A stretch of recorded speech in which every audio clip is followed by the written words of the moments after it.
सावन सोमारी दुल्हनी मन मिलतौगे दुल्हनी मन मिलतौगे गे दुल्हनी मन मिलतौगे कृपा कर तो भोले बाबा जोरी तोहर खिलतौगे गे छौरी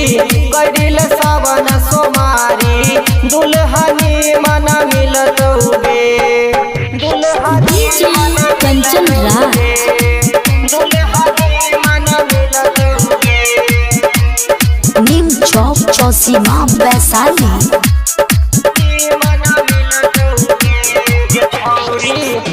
तढ़ार भी भोले बाबा के जलवा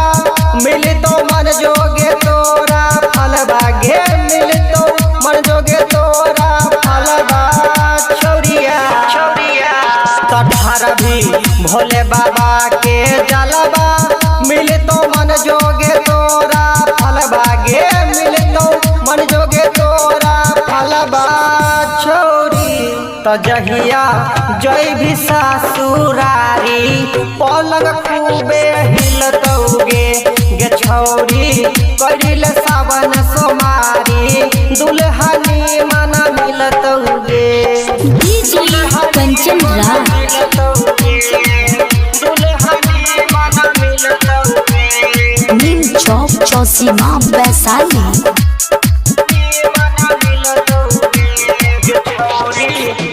तबेसी सोचे ने अपना मन में शादी हो जाए तो अबड़ी लगन में गे शादी हो जाए तो अबड़ी लगन में छौरी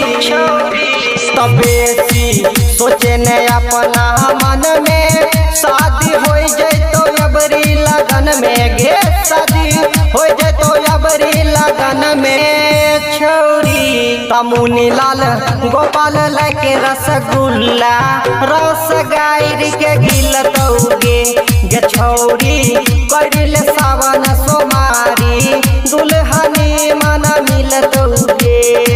दुल्हनी मन मिलतौगे गे दुल्हनी मन मिलतौगे कृपा